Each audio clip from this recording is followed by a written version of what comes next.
똑똑, 안녕하세요. 문정쌤과 함께 국어 고수로 가는 문을 두드리는 시간이 돌아왔습니다. 오늘 우리가 배울 표현은 바로 높임 표현인데요. 본격적인 수업에 앞서서 선생님이 여러분들에게 전할 메시지가 하나 있어요. 자, 여기에 빨간 문이 있습니다. 이 문은 그냥 평범한 문은 아니고요. 여러분들의 꿈으로 갈 수 있는 문입니다. 그런데 지금은 이렇게 굳게 닫혀 있습니다. 게다가 꽁꽁 이렇게 자물쇠까지 채워져 있는데요. 어떻게 해야 이 문이 이렇게 활짝 열려서 우리가 꿈꾸고 있는 그곳으로 갈 수가 있을까요? 여기 선생님이 좋아하는 문구가 있습니다. 바로 두드려라 열릴 것이다 입니다.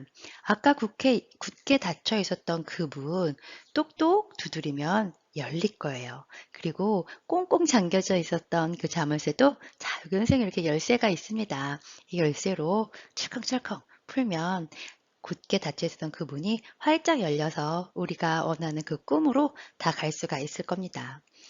그런데 어떤 친구들은 선생님, 도대체 어떻게 문을 두드려야 될까요? 또는 혼자 두드리는 게 너무 걱정이 돼요. 이런 친구들 있을 것 같아요. 자, 다음 쌤한테 와서 우리 모두 다 힘차게 같이 똑똑 한번 두드려 봅시다. 선생님이 며칠 전에 공익 광고를 하나 봤는데요. 거기에서 이런 말이 나왔습니다. 커피 나오셨습니다. 선생님은 이렇게 어색한 표현을 듣고 깜짝 놀랐는데요. 또 한편으로는 여러분들 중에서도 이렇게 잘못된 표현을 쓰고 있는 사람이 있으면 어떡하지? 이러한 걱정이 되었습니다. 아마도 직원은 고객인 선생님을 높이기 위해서 이러한 표현을 사용한 것 같아요. 하지만 커피 나오셨습니다는 틀린 표현입니다.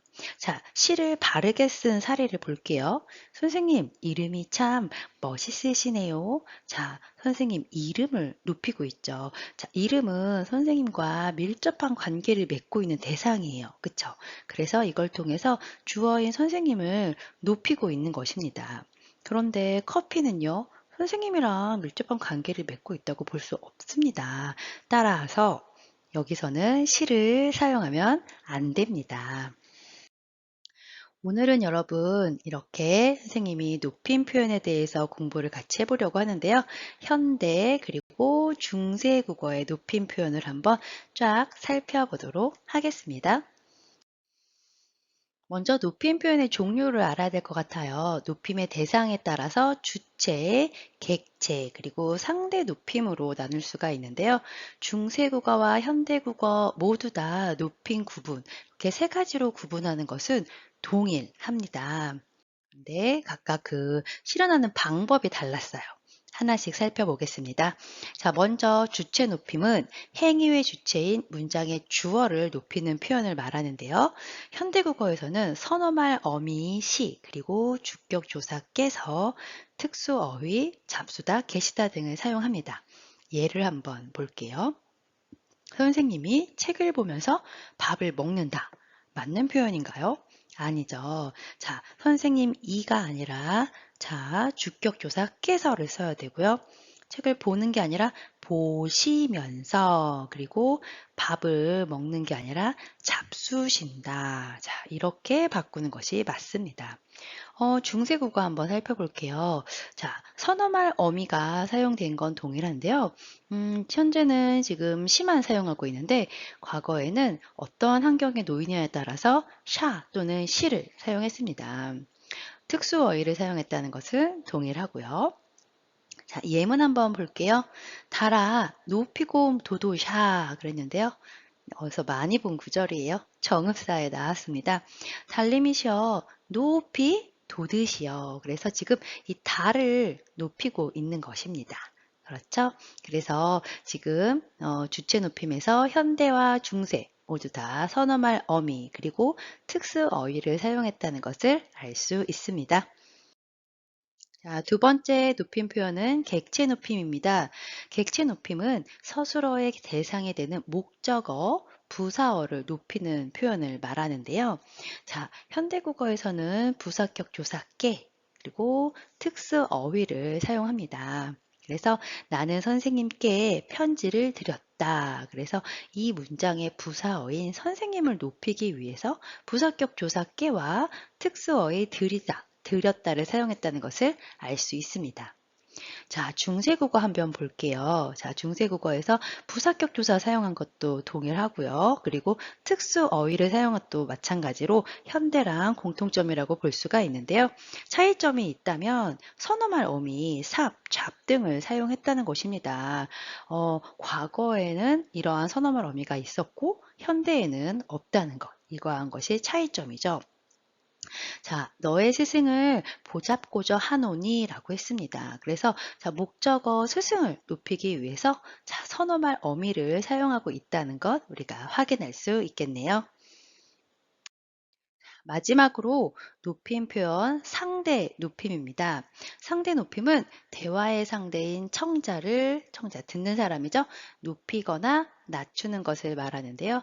현대국어에서는 종결 어미를 통해 실현합니다. 그래서 격식체인 하십시오체, 하오체, 하계체, 헤라체 이렇게 네 개와 그리고 비격식체인 해유체와 해체 그래서 총 6가지의 종결 어미로 인해서 실현이 됩니다.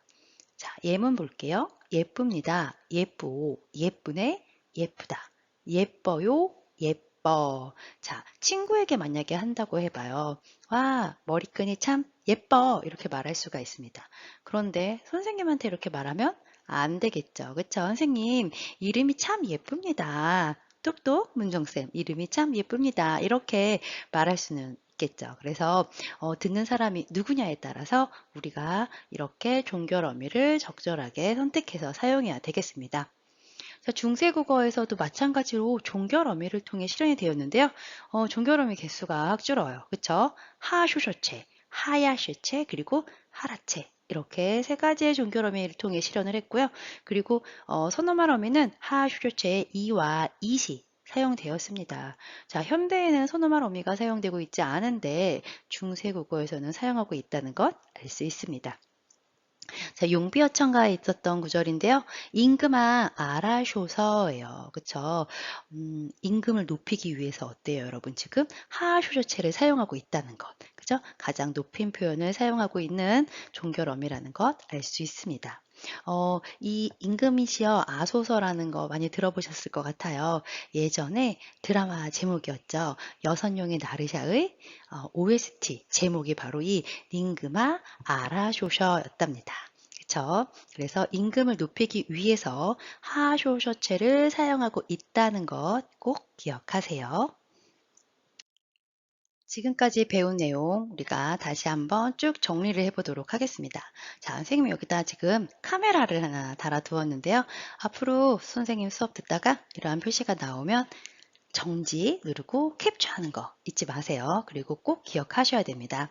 자, 중세국어와 현대국어 높임은 주체, 객체, 상대 높임 이렇게 3가지로 나누어진다는 것은 공통점입니다. 그런데 주체 높임에서 중세국어와 현대국어는 모두 선어말 어미를 사용하고 그리고 특수 어휘를 사용한다는 것은 동일합니다.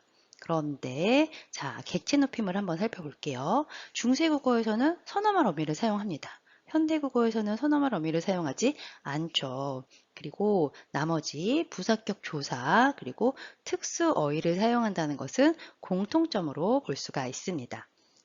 자, 마지막으로 상대 높임인데요. 상대 높임은 중세에는 이와 이 등의 선어말 어미를 사용했고 현대국어에서는 사용하고 있지 않습니다. 그리고 종결 어미를 사용한다는 공통점이 있는데요.